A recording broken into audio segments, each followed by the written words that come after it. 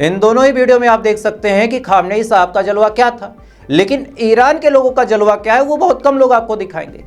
अभी 2-3 दिन पहले, ज़्यादा नहीं, मान के चलिए 4 दिन पहले की बात है, अगर मैं गलत नहीं हूं तो 4 दिन पहले अमेरिका और इजराइल मिलके एक जगह लगती है कासान ब्रिज, इसी कासान ब्रिज पे हमला करते हैं, चूंकि इससे रेलवे नेटवर्क जुड़ा हुआ था, और इस कासान ब्रिज को तबाह कर देते। अब सुनिए, 4 दिन के अंदर ईरान के लोगों ने पूरे ब्रिज को फिर से बना दिया, उसके ऊपर पटरियां बिछा दी, और पटरियां बिछा के उस ब्रिज को, जी हाँ, उस ब्रिज को ऑपरेशनल कंडीशन में लेके आ गया है ईरान, और उस पर ट्रेन दौड़ा दी। वीडियो देखें आप।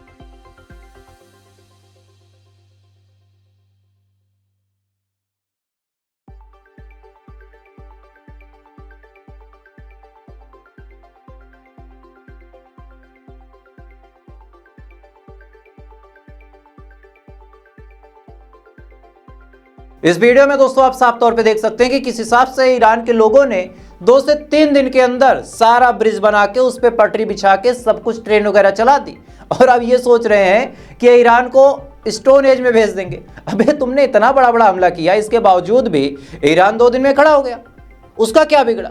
अब सुनिए कहानी। भारत ईरान से पहली बार 2 मिलियन बैरल के करीब तेल ले रहा, और ये भारत को मिल चुका है इतने दिनों बाद। यही बात मैंने आपसे शुरू में बोली थी कि ये बात आपके सामने जब रखूंगा तो आप भी मेरी तरह ये सवाल पूछेंगे, अगर हमें ईरान से तेल लेना ही था, अगर सारी चीजें ईरान के फेवर में होने वाली थी, तो हमारी फॉरेन पॉलिसी कहां है? वैसे तो हर चीज हमारे देश के लोग प्रिडिक्ट कर लेते हैं, यहां पे इतने बाबा बैठे हैं यार कि हाथ देख के बता देते हैं कि पिछले जन्म में तुम क्या थे। तो ये कोई बाबा नहीं बता पाया क्या कि स्ट्रेट ऑफ हार्मोज नहीं खुलेगा, ईरान अपनी मनमानी करेगा, उसके बाद अमेरिका मजबूर होगा, ईरान के ऊपर सैंक्शंस हटाएगा और आपको ईरान से तेल लेना पड़ेगा। और अगर यही चीज थी तो फिर हमने ईरान के साथ अपने ताल्लुकात बेहतर क्यों नहीं किए? बड़ा सिंपल सा सवाल है। अगर आज ईरान के साथ हमारे ताल्लुकात बेहतर होते तो आज सीज फायर पाकिस्तान में नहीं डिस्कशन होता, भारत में होता। भारत तीनों का दोस्त था, भारत बातचीत करता, बातचीत करके एक रास्ता दिखाता, और पूरी दुनिया के कैमरे, पूरी दुनिया की निगाहें भारत पे। क्या भारत से ज़्यादा सुरक्षित जगह तीनों के लिए कोई थी? नहीं थी। लेकिन इसके बावजूद भी पाकिस्तान बाजी मार ले गए, हम लोग देखते रह गए। और हम क्या फ़ायदा पा रहे कि 2 मिलियन बैरल हमको तेल मिल रहा, उसी पे गोदी मीडिया ऐसा करके बढ़िया डंकापति का डंका बजा रही है 2 मिलियन बैरल पे। अगर हमारे ताल्लुकात बेहतर होते तो 2 लाख मिलियन बैरल आ जाते, इतना तेल आ जाता, इतना, और औने पौने दामों पे आता। ये जो हम 94-95-100 रुपए लीटर पेट्रोल लेते हैं, ये 44-45 मिलता। चूंकि ईरान सस्ते में तेल बेच रहा था, उसके ऊपर मजबूरी थी, लेकिन हमने कभी लेने की हिमाकत ही नहीं की। आगे आप समझदार हैं कि आपको समझाना चाह रहा हूं। खैर, तो फिलहाल दोस्तों अभी के लिए बस इतना ही। बाकी थोड़ी देर बाद आपसे फिर मुलाकात होगी ऐसी किसी खबर के साथ। अब तक आप अच्छे रहे, खुश रहे, अपना ख्याल रखें, अपने देश का ख्याल रखें। जय हिंद, ऊपर वाला आपकी हिफाजत करे।